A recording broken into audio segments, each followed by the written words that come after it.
Hello friends. Civil engineers के लिए बहुत ही अच्छी जॉब वैकेंसी आ रही है। गवर्नमेंट जॉब की वैकेंसी आ रही है, परमानेंट पोस्ट है, फ्रेशर्स के लिए ये पोस्ट है। और ये आ रही है security printing and minting corporation of India limited की तरफ से। एक बहुत ही अच्छी पीएसयू है, बहुत ही बड़ी पीएसयू है, मिनी रत्न पीएसयू है, बहुत ही अच्छा काम करती है। इसके बारे में हम आपको बताएंगे कि ये पीएसयू आखिर करती क्या है। यहाँ पे से सिविल, मैकेनिकल, इलेक्ट्रिकल और इलेक्ट्रॉनिक्स इंजीनियर के लिए पोस्टें आ रही हैं। परमानेंट पोस्ट है, इसमें डिप्लोमा और बीटेक हर कोई अप्लाई कर सकता है। और इसी के साथ साथ आप इस पे ऑल ओवर इंडिया कहीं से भी अप्लाई कर सकते हो। तो डिटेल नोटिफिकेशन के बारे में बात कर लेंगे। अप्लाई कैसे करना है, सिलेक्शन प्रोसीजर क्या है, सैलरी कितने होने वाली है, जॉब लोकेशन क्या है, जॉब प्रोफाइल क्या है, कंपनी का प्रोफाइल क्या है, सबके बारे में बात करेंगे। सबके बारे में आपको बताऊंगा, इसीलिए वीडियो को लास्ट तक जरूर देखिएगा। तो दोस्तों, मेरा नाम है AD Singh and I welcome you all on my channel civil engineering destination, a complete solution to every civil engineer. हम रोज सुबह 10 बजे आपके लिए प्राइवेट जॉब अपडेट और रोज शाम को 5 बजे गवर्नमेंट जॉब अपडेट लाते हैं। तो चैनल को सब्सक्राइब कर लीजिए अगर नहीं किया है तो, और बेल आइकन दबा दीजिए ताकि आपको आने वाली हमारी सारी जॉब नोटिफिकेशन मिल जाए। और इसी के साथ साथ आप हमें व्हाट्सएप और टेलीग्राम पे भी फॉलो कर सकते हैं, लिंक डिस्क्रिप्शन में दिया गया है। अब बात कर लेते हैं आज की नोटिफिकेशन के बारे में, जॉब के बारे में। तो ये आ रही है SPMCL की तरफ से, बहुत ही अच्छी पीएसयू है, मिनी रतन पीएसयू है। और ये पीएसयू रियलिटी में नोट छापती है। नोट छापने से मेरा मतलब है जितनी भी हमारी जो करेंसी है, रुपीज़ है, या फिर जो स्टैम्प पेपर है, या फिर जितना भी सरकारी कागज़ जो होते हैं जो छपते हैं, वो सब यही छपते हैं। उन सबको मैनेज यही कॉरपोरेशन करती है, यही पीएसयू उन सबको मैनेज करती है। तो यहाँ पे काम करना बहुत ही सम्मान और बहुत ही रिस्पेक्टफुल बात होती है। और वहाँ से आपके लिए पोस्ट आ रही है, परमानेंट पोस्ट है ये। अब सबसे पहले तो बता देना चाहता हूँ कि आपकी परमानेंट पोस्ट है। इसमें आपकी जॉब लोकेशन नासिक रहने वाली है। इसमें ऑल ओवर इंडिया आप कहीं से भी अप्लाई कर सकते हो। इसमें अप्लाई करने की डेट ऑलरेडी स्टार्ट हो चुकी है और इसकी लास्ट डेट 21 दिसंबर 2020 रखी गई। तो इससे पहले इसमें आपको अप्लाई कर देना है। इसका एक ऑनलाइन फॉर्म है और इसका सिलेक्शन प्रोसीजर भी आपका ऑनलाइन एग्जाम यानी कि CBT के थ्रू होना है। और वो आपका जनवरी या फरवरी के महीने में हो जाएगा। तो 2021 जनवरी या फरवरी के महीने में आपका एग्जाम होने की उम्मीद है। अब नंबर ऑफ पोस्ट के बारे में बात कर लेते हैं। तो देखिए, नंबर ऑफ पोस्ट तो बहुत ज़्यादा है, लेकिन हम सिर्फ अपने मतलब की यानी कि सिविल, मैकेनिकल, इलेक्ट्रिकल और इलेक्ट्रॉनिक्स की ही बात करेंगे। सबसे पहले हम बात कर लेते हैं। तो देखिए, सबसे पहले जो वैकेंसी है ये सुपरवाइजर लेवल पे है, यानी कि S1 लेवल पे आपकी ये वैकेंसी है। सबकी सैलरी सेम है। नंबर ऑफ पोस्ट अलग अलग है, किसी में ज़्यादा है, किसी में कम है। उसके बारे में हम बात कर लेते हैं। तो देखिए, सुपरवाइजर में सिविल में S1 लेवल रहने वाला है। सिविल के लिए बस 2 पोस्टें हैं। सैलरी इसमें आपकी 26,000 से लेके 1 लाख के बीच में होने वाली है। ऑल्दो ये आपकी in hand perks and benefits मिला के 30-35 हज़ार तक बैठेगी। सिर्फ और सिर्फ जनरल के लिए ही पोस्ट और टोटल नंबर ऑफ पोस्ट 2 दी गई हैं। वहीं अगर हम मैकेनिकल की बात कर लेते हैं तो मैकेनिकल में भी S1 लेवल पे है। टोटल नंबर ऑफ पोस्ट 9 है। सैलरी इसकी सेम 26,000 से 1 लाख के बीच में रहेगी। और इसमें SC के लिए 1 है, ST के लिए 1 है, EWS के लिए 1 सीट, जनरल के लिए 6, कुल मिला के 9 सीटें रखी गई हैं मैकेनिकल में। इलेक्ट्रिकल की बात कर लेते हैं तो इलेक्ट्रिकल में कुल मिला के 9 पोस्टें हैं। एक इसमें SC के लिए है, 2 OBC के लिए है, 1 EWS और 4 पोस्टें जनरल के लिए है। कुल मिला के 8 पोस्टें हैं इलेक्ट्रिकल वालों के लिए।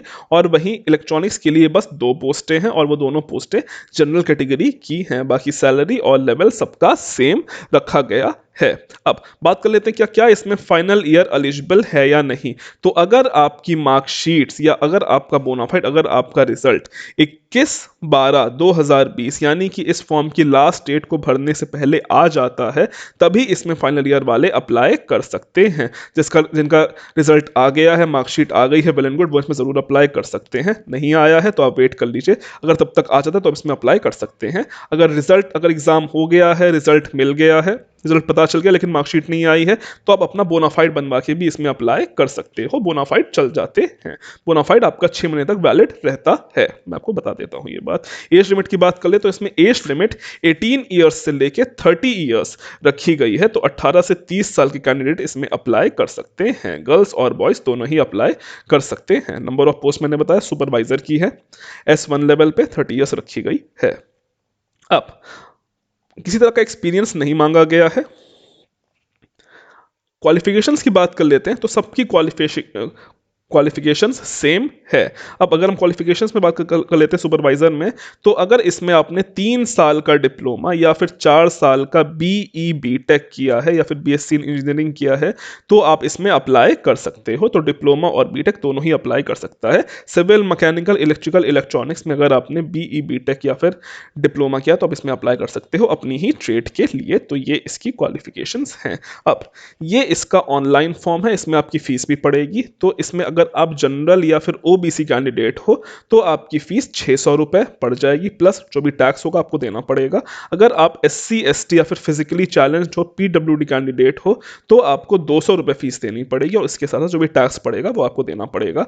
अगर आप सेलेक्ट होते हो तो इसमें आपका पहले का 1 साल प्रोबेशन पीरियड रहेगा, फिर आपको परमानेंट कर लिया जाएगा। अगर आपका सिलेक्शन होता है तो आपसे एक बॉन्ड भी भरवाया जाएगा जो कि 2 लाख रुपए का बॉन्ड रहेगा, जिसकी वैलिडिटी 3 साल तक रहने वाली है, यानी कि 3 साल से पहले आप इस पीएसयू को नहीं छोड़ सकते हो। बॉन्ड बेसिकली इसलिए होता है ताकि आप लोग कंपनी छोड़ के बीच में भाग ना जाओ, क्योंकि बहुत सारे लोग बीच में ऐसा कर रहे थे, इसीलिए पीएसयूज बॉन्ड को लेकर काफ़ी सीरियस हो गई जितनी भी हैं। अगर आपका सिलेक्शन हो जाता है तो आपको अकोमोडेशन भी मिल जाएगा, यानी आपको रहने के लिए स्टाफ क्वार्टर्स मिल जाएंगे।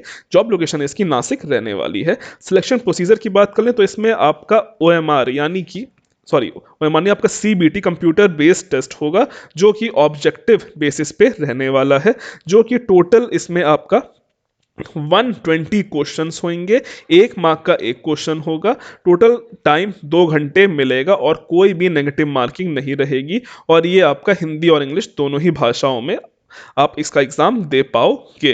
लेवल की बात कर लेते हैं तो इसमें आपका जूनियर ड्राफ्ट्समैन यानी कि जूनियर इंजीनियर जेई के लेवल का एग्जाम आना है, यहाँ पे साफ साफ लिख दिया गया है। टोटल नंबर ऑफ क्वेश्चन 72 रहेंगे जो हमारी ट्रेड से आएंगे, मैकेनिकल, सिविल, इलेक्ट्रिकल, इलेक्ट्रॉनिक्स उनकी ट्रेड से आएंगे और उसका मार्क्स भी 72 रहेगा, यानी कि 1 मार्क का एक क्वेश्चन। और वहीं हमारा जनरल अवेयरनेस में 12 क्वेश्चन, इंग्लिश के 12 क्वेश्चन, लॉजिकल रीजनिंग यानी कि जो हमारी रीजनिंग होती है उसके 12 और एप्टीट्यूड यानी कि मैथ्स के भी 12 क्वेश्चन रहेंगे, जो कि कुल मिला के आपका 1-1 मार्क का एक क्वेश्चन रहेगा। कोई भी नेगेटिव मार्किंग नहीं होनी है। ड्यूरेशन इसमें आपका 2 घंटा यानी कि 120 मिनट रहने वाला है। और ये आप इसका एग्जाम हिंदी और इंग्लिश दोनों ही भाषा में दे सकते हो। सीबीटी यानी कंप्यूटर बेस्ड टेस्ट रहेगा। अगर इसका मिनिमम क्वालिफाइंग मार्क्स की बात कर लेते हैं तो अगर आप जनरल या फिर ईडब्ल्यूएस कैंडिडेट हो तो आपके लिए 50% मार्क्स रखा गया है।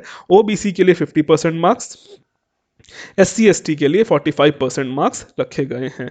किसी भी तरह की नेगेटिव मार्किंग नहीं है, मैं आपको पहले ही बता चुका हूं। अगर इसके एग्जामिनेशन सेंटर की बात कर लें तो आपको ये ऑल ओवर इंडिया तो मिल जाएंगे, लेकिन सिर्फ और सिर्फ ऑल ओवर इंडिया में भी 9 लोकेशन पे ही आपको इसके एग्जामिनेशन सेंटर मिलेंगे। पहला होगा नासिक, दूसरा मुंबई, दिल्ली, नोएडा, कोलकाता, भोपाल, हैदराबाद, बैंगलोर और चेन्नई। तो यही आपकी बस जॉब लोकेशन, आपकी एग्जाम सेंटर की लोकेशन रहने वाली हैं।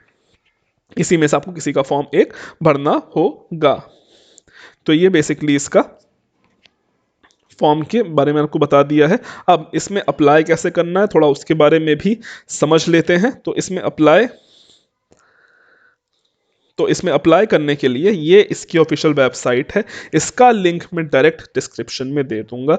आप जब इसके करियर सेक्शन पे जाओगे तो आपके सामने 2 ऑप्शन आ जाएंगे। पहला जो ऑप्शन है आप देख सकते हो, ठीक है, recruitment for welfare officer supervisor junior draughtsman, ये इसकी पोस्ट आपको यहाँ पे जाना है। यहाँ पे 2 ऑप्शन है, व्यू डिटेल्स और क्लिक हियर टू अप्लाई। जब आप क्लिक हियर टू अप्लाई करोगे तो आपके सामने ये एक फॉर्म खुल के आ जाएगा, एक पेज खुल के आ जाएगा। यहाँ पे आपको click here for new registration करना है। जब आप इस पर क्लिक करोगे तो ये एक ऑनलाइन फॉर्म खुल के आ जाएगा। आपको इसी को ही भर के सबमिट कर देना है और आपका फॉर्म सेंड हो जाएगा। तो आपको आई थिंक हर चीज़ मैंने बता दी गई होगी, ठीक है। स्टेट कोई भी अगर प्रॉब्लम हो तो पूछ लीजिए। अब बात कर लेते हैं, बहुत सारे बच्चों की प्रॉब्लम्स आती, कमेंट्स आती हैं कि उनके पास रिजर्वेशन तो है, उनके पास एससी एसटी का कोटा तो है, बट अगेन एससी एसटी की सीट नहीं है सिविल में, तो वो क्या करें। तो बेटा देखो, आप लोग अपने रिजर्वेशन से एग्जाम तो दे सकते हो, नो डाउट, लेकिन आपको एज अ जनरल कैंडिडेट ही प्रेफर किया जाएगा, आपको एज अ जनरल कैंडिडेट ही ट्रीट किया जाएगा। तो इस बात का आपको ध्यान रखना है। आपका रिजर्वेशन तभी काम आता है जब आपके फिर रिजर्वेशन के लिए सीटें होती हैं। अगर रिजर्वेशन में सीट नहीं है तो रिजर्वेशन वालों को भी as a general candidate treat किया जाता है। तो आई होप ये बात आपको समझ में आ गई होगी। बाकी बहुत अच्छी पोस्ट है, कुछ पोस्टें कम है, कुछ पोस्टें ज़्यादा, लेकिन इतना लगा रहता है। परमानेंट पोस्ट हैं, फिलहाल के टाइम में परमानेंट पोस्टें बहुत ही कम आ रही हैं, तो जितनी भी आ रही हैं आप सब उसका फ़ायदा उठाइए, मौका अच्छा है, हर किसी को अप्लाई इसमें करना चाहिए। सो आज के लिए अभी के लिए इतना ही। Thank you and God bless all of you.